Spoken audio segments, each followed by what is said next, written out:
días, soy José Luis de Diego, profesor e investigador de la Universidad Nacional de La Plata, trabajo hace muchos años allí, y soy graduado en letras, profesor de teoría literaria, y luego de mi tesis doctoral y de otros trabajos, a partir del año 2004 más o menos, me empecé a dedicar a lo que generalmente podemos llamar las condiciones materiales de producción, circulación y consumo de la literatura, y anexamente de otros textos más o menos humanísticos o de ciencias sociales. Esas condiciones materiales de producción, circulación y consumo serían algo así como lo que habitualmente, simplificadamente, llamamos historia de la edición, de estudio de las políticas editoriales, estudios de la historia de las editoriales y los editores, que es un espacio de estudio relativamente nuevo y relativamente restringido, porque no hay muchos institutos o revistas que se dediquen específicamente a eso, pero que ya tiene algún desarrollo en el país en distintos focos, digamos, de investigación con colegas de otras universidades y de otros institutos, y también con buenas proyecciones en el exterior. En 2004, como decía, empecé a trabajar en esto, y con un grupo de investigación, y empezamos a pensar en producir un libro sobre historia de edición en el país, lo cual tenía muchos inconvenientes. Primero, porque no sabíamos si le interesaba a alguien, y segundo, porque, bueno, proveníamos casi todos de las letras, de los estudios literarios o de la bibliotecología, algún colega también de los espacios de lenguas modernas y de traducción, y por lo tanto no nos animamos a hacer una historia de la edición, porque no éramos historiadores, tampoco éramos sociólogos como para, bueno, de una perspectiva buddiana, hacer estados parciales del campo. De manera tal que inventamos un título, yo inventé ese título de Editores y Políticas Editoriales, como para decir que en rigor no era una historia, porque, repito, no éramos historiadores y no nos interesaba particularmente una diacronía en ese campo, y tampoco era una... y tampoco era una mera sucesión y referencias de historias de editores y de sellos editoriales y de colecciones, lo cual era extremadamente aburrido. Empezamos a hacer como estados parciales del campo que respondieran a una sucesión de preguntas. Bueno, y ahí salió, vamos a mostrar algunas imágenes para orientar un poco el desarrollo de la exposición, y que no me vean constantemente a mí hablando. Ese es el primer libro, ¿no?, que figura allí, Editores y Políticas Editoriales en Argentina, que es un poco el libro que abrió un poco el juego acá en el país, y que también trajo debates, de los cuales luego vamos a hablar. Y después vino mi contacto con la editorial Ampersand, una editorial que se dedica específicamente sobre estos temas, una de las más importantes y mejores, diría yo, sellos editoriales en lengua española sobre temas de historia del libro, la edición y la lectura. Y sacó dos libros míos, que son recopilaciones de trabajos articulados en formato de libro. Uno es La otra cara de Jano, un título que juega con, bueno, esta idea de Pierre Bourdieu, de que el editor tiene dos caras, con una mira la cultura y con otra mira el dinero, y que evoca la figura del dios Jano de la antigüedad, que tenía dos caras, ¿no? Entonces esa fue la idea de colocar allí en la tapa una imagen del dios Jano, y jugar con la idea de que, bueno, hay otra cara que está siendo un poco olvidada, que es la de los editores que miran con mayor interés el mundo de la cultura, ¿no? Y el tercer libro, aquel de los que figuran en la filmina, Los autores no escriben libros, salió el año pasado, en 2019. Esa foto de la tapa la busqué mucho, me interesó mucho tenerla, porque es una imagen de Gabriel García Márquez en su única visita a Buenos Aires en el 67, junto con Francisco Paco Porrúa, que fue uno de los grandes editores argentinos. Después volveré un poco sobre esa foto. Y el título del libro, Los autores escriben libros, es una frase de Roger Stoddard, que le gusta citar mucho a Roger Sartier, y se refiere a que, bueno, los autores escriben textos, no libros, Y con esta frase un poco provocativa, lo que nos está diciendo es que el libro es un objeto material, que lo producen editores, las imprentas, y que, de lo cual participan en el consumo los libreros, los lectores, y que, por tanto, no sería justo, no es justo, es incorrecto teóricamente limitarnos a la idea de texto, que es a lo que habitualmente se dedican o nos dedicamos los que trabajamos en el campo de las humanidades y particularmente los estudiantes de letras. Allí,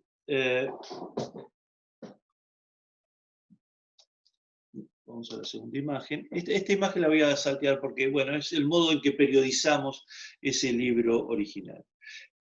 Para la primera clase me interesa, luego de este pequeño prólogo, plantearnos algunos problemas teóricos y metodológicos en los trabajos sobre edición libro y lectura, que están divididos en algunos pares, ¿no? De políticas editoriales ya hablé, o del concepto de políticas editoriales que me permitió salirme de la encerrona de él, si esto es una historia, una sociología o lo que fuere. Políticas editoriales, vamos al segundo, que es libro, edición y lectura. Como ustedes saben, hay historias del libro, hay historias de edición y historias de la lectura. Y generalmente los institutos y publicaciones mezclan estos tres conceptos.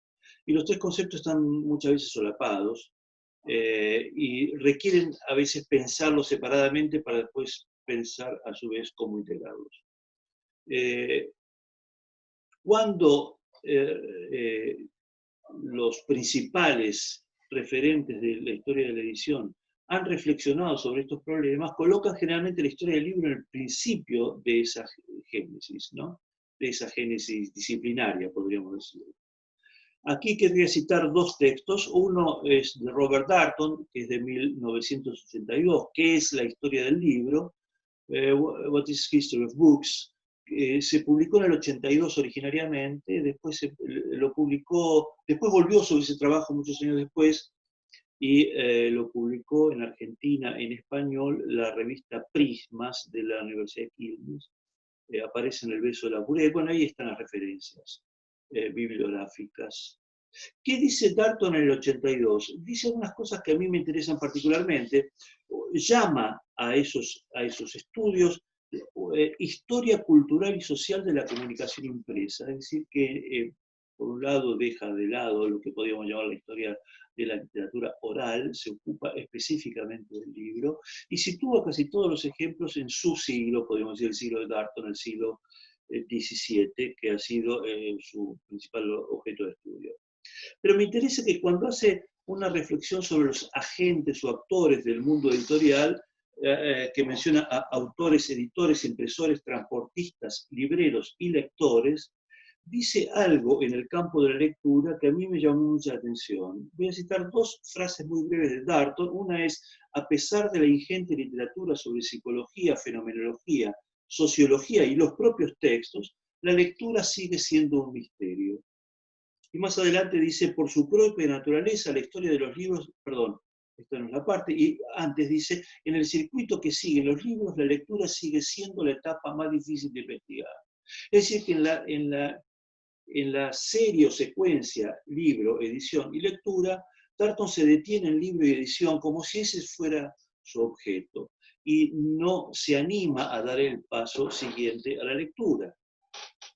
Y por otra parte insiste en dos cuestiones sobre las cuales también va a insistir Chartier, que las investigaciones deben ser internacionales e interdisciplinarias, que son dos de los tópicos que vamos a desarrollar después: lo nacional y lo internacional, y lo disciplinario y lo interdisciplinario. El segundo artículo es el de Chartier del 87, y el año importa. Ahora voy a explicar por qué importa el año. El título del libro original, del artículo de Chartier, aquí está: Frenchness in the History of the Book, from the History of Publishing to the History of Reading, de la historia del libro a la historia de la lectura. Ahí hay un salto a la historia de la lectura que es el salto que no quería dar Darnton o no entendía cómo darlo. Y ese salto está dado en una secuencia de libros que es precisamente el cual nos interesa a nosotros ahora, y es el que rescata el propio Chartier. La secuencia es esta: en el año 58 se publicó La aparición del libro, un libro de Lucien Favre y Henri Jean-Martin, dos historiadores, y particularmente Jean-Martin, un historiador de la cultura, sobre los orígenes del libro. Ese es el antecedente que Jean-Martin y Chartier reconocen como más importante, sobre todo en los estudios, la tradición de estudios franceses sobre el libro de edición, cuando ponen en marcha su monumental proyecto de la historia de la edición francesa, que se publicó en 4 tomos entre el 82 y el 86, allí en la familia tiene los títulos y los años de edición. Por eso decía que el artículo de Darton es importante, el año, es el 87, es precisamente un año después que terminó de publicar la historia de la edición, y se proponía, o ya tenía en proyecto, la historia de la lectura en el mundo occidental. ¿Qué dice qué dice Chartier allí?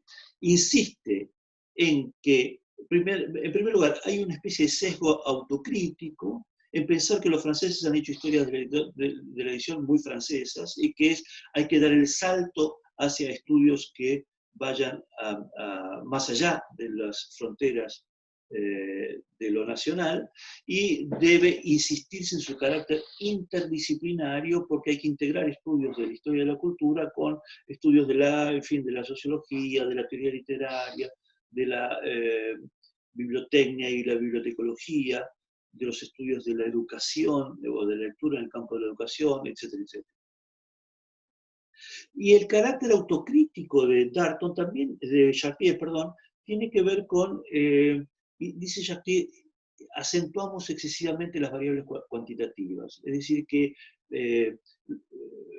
buena parte de los estudios sobre el libro y la edición habían estado influidos, quizás algo excesivamente, por una orientación marxista, y por lo tanto se habían acentuado en exceso las variables cuantitativas en desmedro de las variables cualitativas. Por ejemplo, en los estudios de la lectura, Chartier insistirá en que la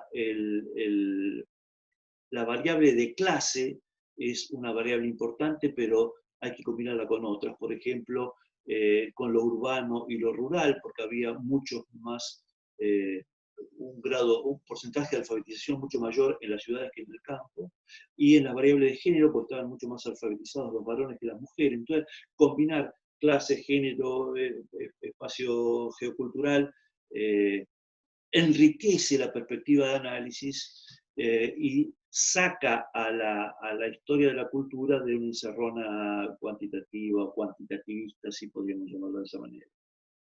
El tercer proyecto entonces es la historia de la lectura del mundo occidental, que Chartier dirige con un libro muy conocido, con el italiano Guglielmo Cavallo, y que se publica en Italia en el 95 y se traduce al francés en el 96 y al español en el 98. De manera tal que en esa filmina mostramos cómo se solapan los autores. Henri Jean-Martin participa del primero y del segundo proyecto, y Roger Chartier del segundo y del tercero. Se solapan los autores en un periodo que va casi de 40 años, y vamos del libro a la edición y de la edición a la lectura. Aquí entonces queda una pregunta dando vueltas, es que si el libro, la historia del libro, la historia de edición y la historia de lectura son independientes o son integradas, y de qué manera pueden integrarse. La tesis que sostiene Chartier es diferente a la de Darton. La tesis que sostiene Chartier, al menos en el 87, es que era necesario dar el salto a la historia de la lectura porque la historia de la lectura sería la más integradora de todas. Es decir, cuando uno llega a la historia de la lectura, si ese proyecto de historia de la lectura es satisfactorio, sería cerrar el circuito de libro, edición y lectura, y por lo tanto libro y edición quedarían integradas en un proyecto mayor que sería la historia de la lectura, que abarcaría las etapas previas. Como si del libro a la edición y de la edición a la lectura hubiera un proceso de desarrollo integrador, podríamos decir, en el cual la lectura es superior a los procesos previos, o más abarcativa que los procesos previos. Allí, a mí a veces en el trabajo que está en la bibliografía, mi trabajo sobre problemas teóricos y metodológicos, doy un ejemplo para pensar este problema. El ejemplo que doy es este del ya muy conocido boom de la literatura latinoamericana. Esa es una foto de una cena muy conocida, ¿no? Ahí está García Márquez, Cortázar, Donoso, Carlos Fuentes, el que está en primer plano, Juan Cortisolo, y algunas de las obras famosas. Pero allí hubo siempre un debate. ¿Quién hizo el famoso boom de la literatura latinoamericana, que fue el último gran momento de internacionalización de la literatura de nuestro continente? Los críticos del boom dijeron que todo esto fue una maniobra editorial fraguada desde Barcelona por el sello de Carlos Barral, etcétera, etcétera. Y algunos autores, como Julio Cortázar, siempre discutieron esa tesis, ¿no? Ahí está la frase de Cortázar que dice: todos los que por resentimiento literario, que son muchos, o por una visión con anteojeras de la política de izquierda, califican al boom de maniobra editorial, olvidan que el boom, ya me estoy cansando de repetirlo, no lo hicieron los editores, sino los lectores. Entonces ahí se abre un famoso debate que tiene que ver con las políticas de edición, que es,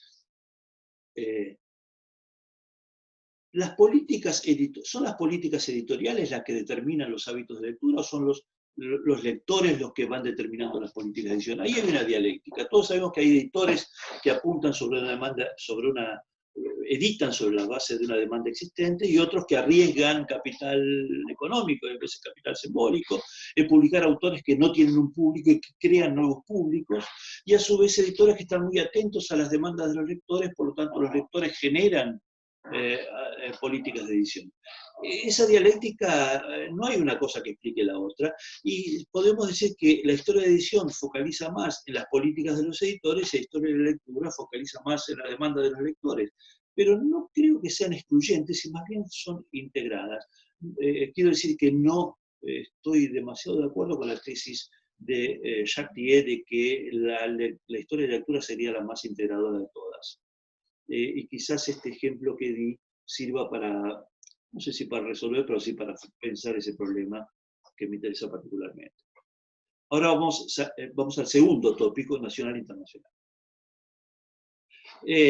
Como ustedes saben, el conflicto, digamos, entre los objetos de alcance nacional y los objetos de alcance internacional son eternos, y se plantean también en las historias nacionales de todo tipo, en las historias de la literatura nacionales, acerca de, bueno, cuáles son los límites, si es razonable hacer una historia de literatura argentina, o una historia de literatura uruguaya, o una historia de literatura chilena, si los mercados están muchísimo más integrados que eso, y los intercambios, etcétera, etcétera. Son debates infinitos. Pero todos coincidimos en ese punto, en que estamos en una especie de encerrona metodológica, porque no existe ningún instituto de literatura mundial, ni existe ninguna biblioteca de literatura mundial, y no existe ningún especialista en literatura mundial. Un especialista en literatura mundial sería algo así como un sujeto de una erudición infinita, que supiera por lo menos 20 o 30 lenguas y que abarcara todas las literaturas del mundo, y eso no existe. Y por lo tanto, ese objeto que es la literatura mundial nos sirve solamente como una especie de horizonte teórico-metodológico inalcanzable. Pero entonces, ¿en qué consistiría la encerrona? En que los objetos nacionales son insuficientes, y el objeto mundial es inabarcable. Y por lo tanto, ¿qué hacemos? Si la literatura nacional o la literatura de un país aparece como un objeto recortado artificialmente, es necesario ampliarlo. Pero para ampliarlo, ¿hasta dónde podemos ampliarlo sin que nuestra metodología derrape y desbarranque hacia cualquier lado? Ese es un debate muy común en el campo de la literatura, y se puso de moda, podríamos decirlo, en los últimos años, con la publicación de algunos trabajos, por ejemplo, de Franco Moretti, o el libro muy conocido de Pascale Casanova, la República Mundial de las Letras.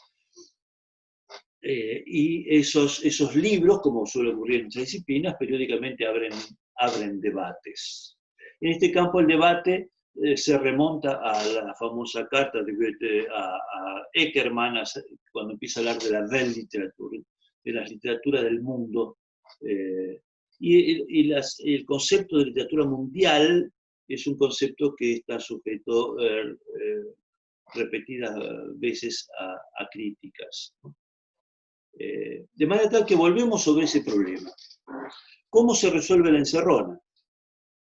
La encerrona, por supuesto, no se resuelve, pero podríamos decir que la literatura mundial sería algo así como una hipótesis débil, ¿no? Como un axioma débil, si se me permite el oxímoron, porque sabemos que existe una literatura mundial, pero que esa literatura mundial no es inabarcable. Por lo tanto, habría que ampliar el concepto de literatura nacional, pero con reglas específicas para algunos tipos de intercambios que no necesariamente con hipótesis específicas, algunos tipos de intercambios que no necesariamente sean extrapolables, digamos, a otras realidades y a otros intercambios. Para decirlo de una manera más clara, yo puedo pensar la literatura, las relaciones, por ejemplo, entre el mundo, la literatura argentina y la literatura española, que son extremadamente estrechas, y establecer allí ciertas reglas de juego y ciertas hipótesis, lo que no necesariamente sean las mismas cuando pienso las relaciones entre la literatura argentina y la literatura francesa. Eso, algo parecido pasa en el mundo de la edición. Porque en el mundo de la edición yo puedo amplificar el concepto de lo nacional, porque sabemos que el objeto edición nacional se detiene allí donde donde el mundo real, donde el mercado no se detiene, y por lo tanto encontrar en los intercambios de los libros y del mercado de libros en mercados específicos, reglas de funcionamiento, pensarlas como sistemas que no necesariamente sean las mismas para otros casos.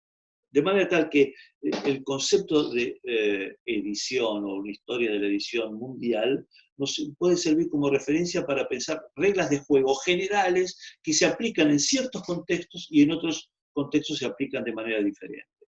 Por eso me gusta esta frase de Franco Moretti, ¿no? That's the point. World literature is not an object, it's a problem, ¿no? No puedes, la literatura mundial no puede ser un objeto, porque como objeto es inabarcable, pero sí es un problema, y un problema que requiere un método crítico nuevo, ¿no? Un método crítico más o menos renovado. Que no necesariamente sea, bueno, leer cada vez más textos para acercarnos a ese límite hipotético virtual, podríamos decir, que es la literatura del mundo. ¿No? Ahí están los libros, el de Pascal y Casanova, La República Mundial de las Letras, muy comentado, y el otro menos comentado, el que coordinaron Gesine Müller y Dunia Gras Mirabel sobre América Latina y la literatura mundial, donde aparece el concepto de literaturas del mundo, que es un concepto que a mí particularmente no me interesa demasiado, pero bueno, habría algo así como literatura mundial, que sería un concepto acusado de eurocéntrico, y literaturas del mundo, que es un concepto más abierto, que reconoce las desigualdades de los diferentes polos de producción de literatura, y por lo tanto, bueno, metodológicamente no me parece demasiado novedoso, solo que si uno dice literatura del mundo es más o menos eurocéntrico, y se dice literatura mundial, y se dice literatura del mundo sería algo así como más progre. Vamos a la segunda par de conceptos que nos interesan de las disciplinas, ¿no? Disciplinario e interdisciplinario. Efectivamente, cuando armamos el programa del coloquio, el primer coloquio sobre libre edición en Argentina en 2012, en La Plata, la pregunta era, bueno, ¿a quiénes invitamos? Tratamos de invitar a todos, a coordinar todo lo que estamos trabajando en el mundo de la edición en Argentina, pero después venían los límites disciplinarios. Y ahí nos dimos cuenta que en algunos lugares la historia de la edición la hacen más los historiadores, en otro lado la hacen más los sociólogos, y en otro lado la hacen más quienes vienen de los estudios literarios, y en otros lados la hacen más los bibliotecólogos. Por lo tanto, hay una especie de riqueza interdisciplinaria. Ustedes saben que el concepto de interdisciplinario es un concepto que todo el mundo pregona, y que importantes son los trabajos interdisciplinarios, pero en el mundo real no deja de ser un problema, ¿no? Porque efectivamente trabajar con colegas de otras disciplinas implica bueno, aceptar enfoques distintos de los mismos objetos. Y entonces, los que estudiamos literatura nos damos cuenta que sabemos muy poco de sociología, y quienes estudian sociología se dan cuenta que saben poco de ciertas tradiciones literarias, y así sucesivamente. De modo tal que integrar distintas disciplinas implica un grado de apertura, y requiere un grado de apertura y un grado de coordinación y articulación de trabajos que es muy productivo, pero que es complejo, que no es muy fácil, ¿no? de llevar adelante. Esa frase de la socióloga Gisèle Sapiro a mí me gusta porque plantea uno de los problemas de integración interdisciplinaria. Dice Sapiro, demasiado sociológica, está hablando de la sociología de la literatura, ¿no?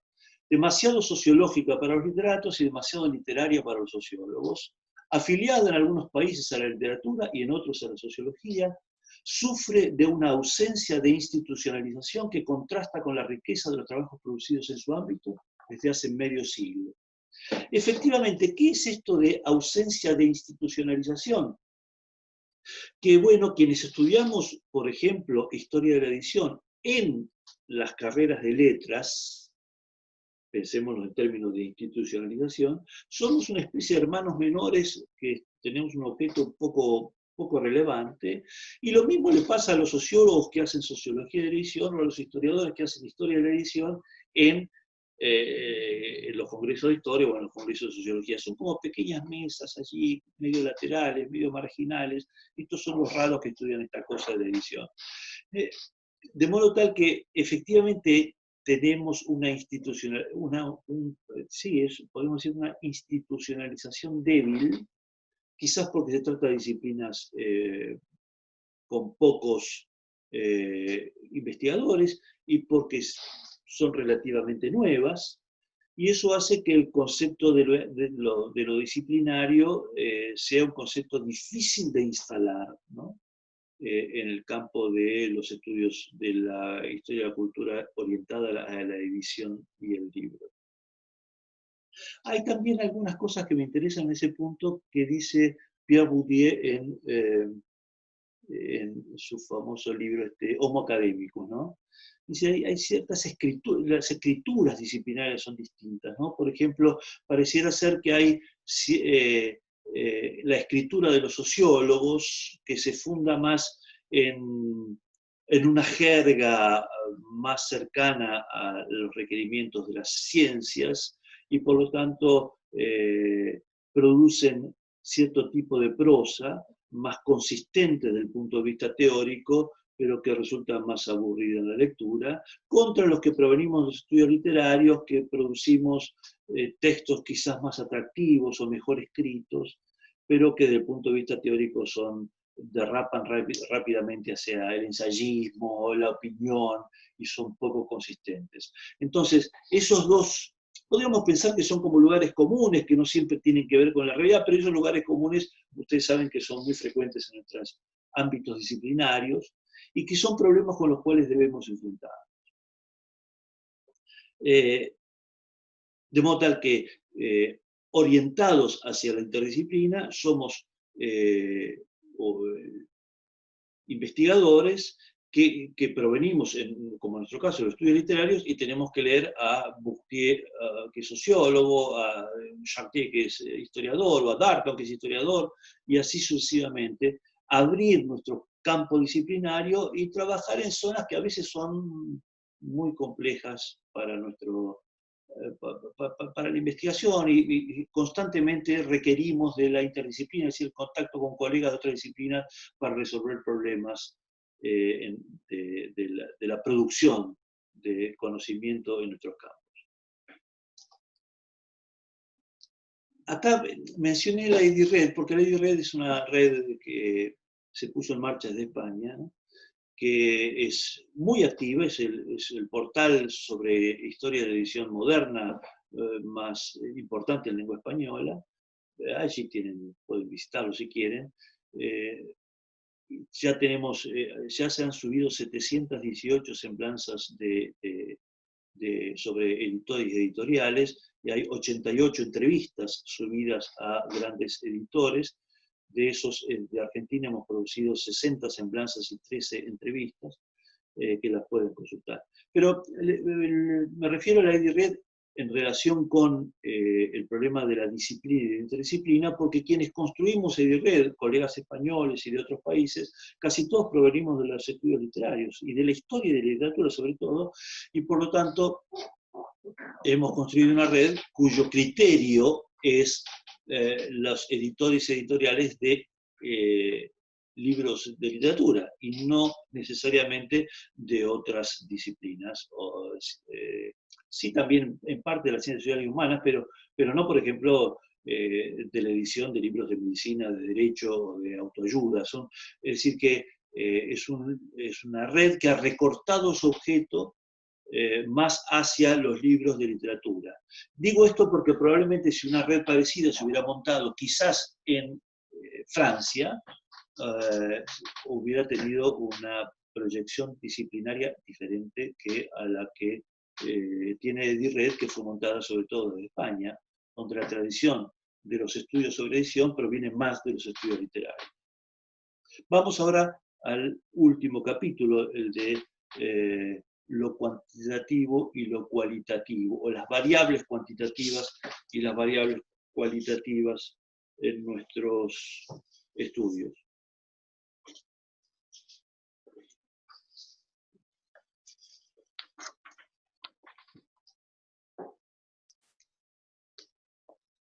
Es uno de los problemas centrales que tenemos en nuestros estudios, es combinar variables cuantitativas y variables cualitativas. Porque quienes provenimos de las materias humanísticas y generalmente de las ciencias sociales tenemos bastante problema con los números. Es decir, que hay muchos trabajos que trabajan en el análisis pormenorizado de los catálogos, pero nunca llegan a preguntarse, bueno, en fin, cuántos libros, cómo fue la tirada de esos libros, cuántos se vendieron, cuánto costaban. Y esos son datos de muchísimo interés si uno quiere pensar la circulación y el consumo del libro, no solo la producción del libro o la producción de un catálogo o el orden de una colección, sino también, bueno, ¿qué pasó con esos libros? Si se leyeron, no se leyeron, quiénes lo leían, etcétera, etcétera. Ahí vienen las combinaciones de las variables cuantitativas y cualitativas que están, como ustedes imaginarán, solapadas entre el libro, la edición y la lectura, de lo cual hablamos unos minutos atrás. Para pensar lo cuantitativo y lo cualitativo, que por supuesto metodológicamente está muy arraigado en los conceptos bourdianos de capital económico y capital simbólico, o de polo de producción comercial y polo de producción restringida, etcétera, etcétera. Esos conceptos bourdianos nos permiten también pensar lo cuantitativo y cualitativo en relación con el campo específico de la edición. Para explicar estas variables, se me ocurrió, para agilizar un poco y darle, para que no sea todo tan teórico, recurrir a algunos ejemplos. Voy al primer ejemplo. Antonio López Yauzás, probablemente ustedes lo sepan, era un editor español que llegó a la Argentina en 1929, y la familia López Yauzás fue durante muchos años la propietaria de una de las editoriales más activas en el país, que fue Editorial Sudamericana. Editorial Sudamericana fue una editorial familiar, primero don Antonio López Yauzás, después su hijo, que falleció joven, después su nieta Gloria López Llobet de Rodríguez, hasta que en el 98 vendieron la editorial, como es bien sabido, al grupo Bertelsmann, ¿no? Y hoy uno encuentra los libros que están solapados en el Sudamericana, Random House, Mondadori, Bertelsmann, es decir, los grandes consorcios editoriales del presente, de los cuales no voy a hablar ahora. En los años 40, López Yauzás recibe un poquito después una oferta para editar unos libros que se vendían muchísimo en Estados Unidos, que eran los libros de Dale Carnegie, que era un señor pionero en eso que llamamos ahora libros de autoayuda o de cómo ser feliz y con esas cosas, ¿no? Esos libros que a mí me parecen banales, pero no importa. ¿Qué le pasó a López Yauzás? Que quiso editar el libro porque pensó que el libro era un buen negocio, pero no quiso editarlo con el sello de Sudamericana. De manera tal que creó, a los efectos de publicar los libros de esa colección, de Dale Carnegie y de algunos otros autores, un sello que llamó Ediciones Cosmos, una especie de sello, digamos, efímero, relativamente, diríamos en nuestro lenguaje, trucho, pero que lo incorporaba en los catálogos de Sudamericana. En el catálogo de Sudamericana se pueden ver los textos de Dale Carnegie y de Ediciones Cosmos. Cómo ganar amigos e influir sobre las personas, cómo suprimir las preocupaciones y disfrutar de la vida.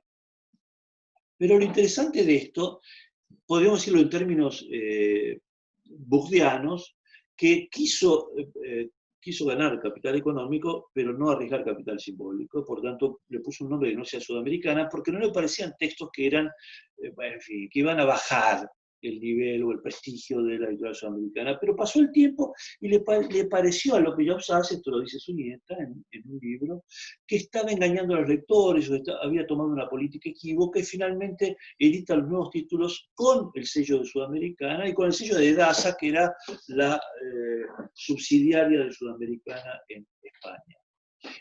Ahí hay un caso interesante de superposición de capital económico y capital simbólico, ¿no? ¿Cómo ganar capital económico sin arriesgar capital simbólico?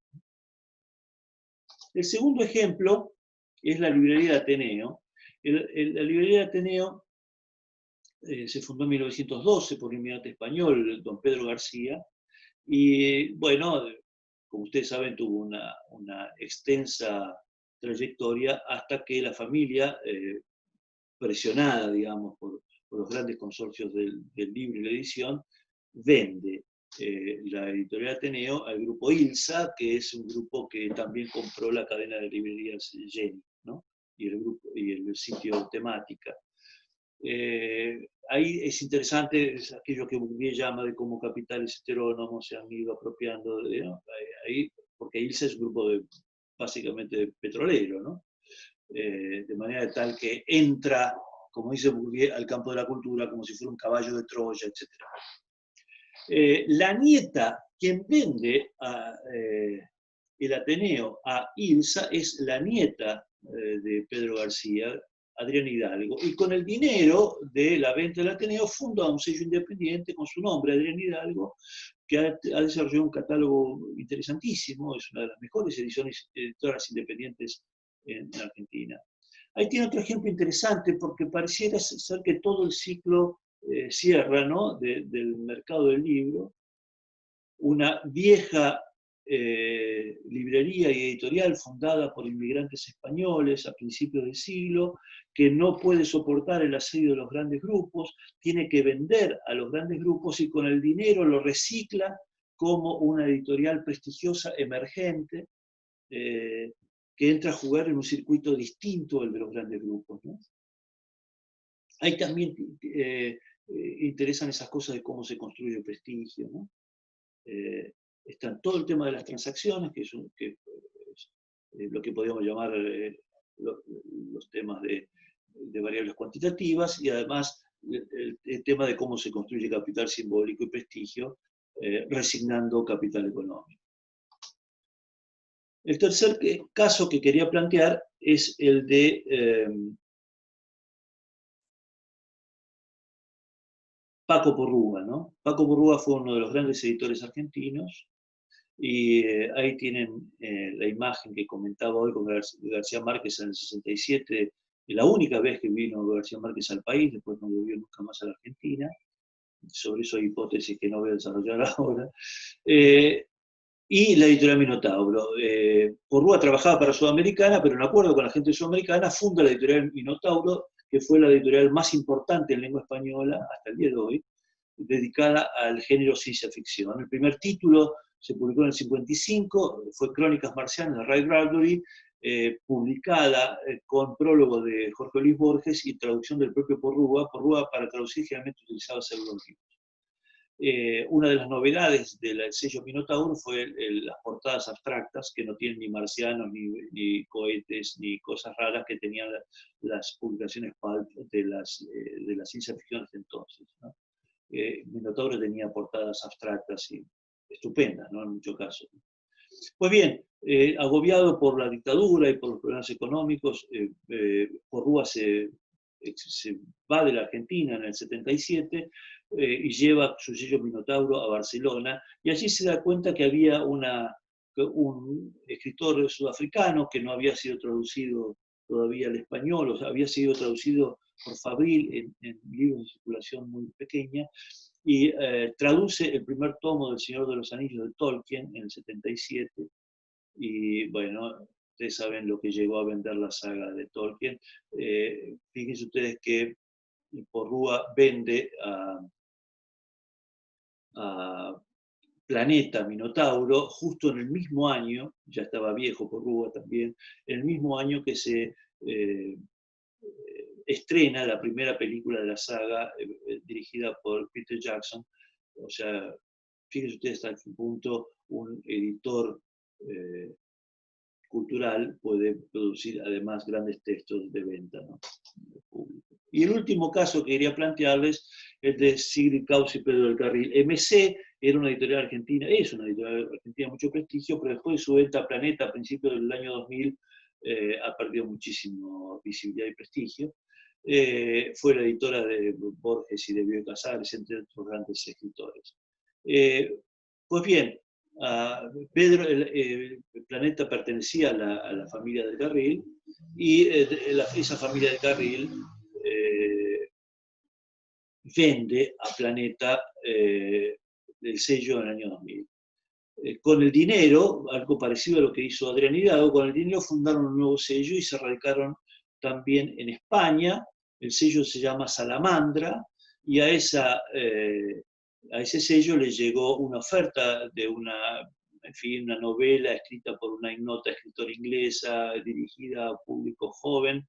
El título era Harry Potter y la piedra filosofal. Salamandra compra los derechos por $7.000 y, bueno, creo que a los pocos años había vendido algo así como 12 millones de libros. Podríamos decir que gracias a Harry Potter, además Salamandra desarrolló un catálogo estupendo de libros, ¿no? Quiero decir con esto que a veces ese modelo de excesivamente polarizado, mi crítica a Bourdieu en este punto no es original, ya lo han hecho otros teóricos, de bueno, acá está el capital simbólico, acá está el capital económico, acá está el polo de producción restringida o cultural, aquí está el polo de producción comercial. Operan como excesivamente polares y antitéticos, y en el mundo real todo eso está bastante más mezclado. Y los grandes editores culturales a veces logran grandes éxitos económicos, y a veces hay autores, eso que hoy llamamos, que suelen llamarse, por ejemplo, bestsellers de calidad, son aquellos que precisamente rompen los polos porque logran a la vez buenas ventas y buenos comentarios de críticos, ¿no? de la crítica y de los lectores. Por lo tanto, no es cierto que esos capitales estén tan enfrentados, y que a menudo cuando uno coloca el foco en el mundo real, podríamos decir, la cosa está mucho más plagada de grises que de blancos y de negros. Bueno, aquí voy a terminar. Estas eran algunas cuestiones teóricas y metodológicas que quería plantear en esta primera clase. Ahora vamos a hablar en las dos clases que vienen de políticas editoriales específicas, una orientadas a dos idearios particulares, uno al que llamo americanismo, que explicaré en qué consiste, y la tercera clase dedicado al latinoamericanismo. Entonces aquí terminamos y nos veremos en la próxima clase. Gracias.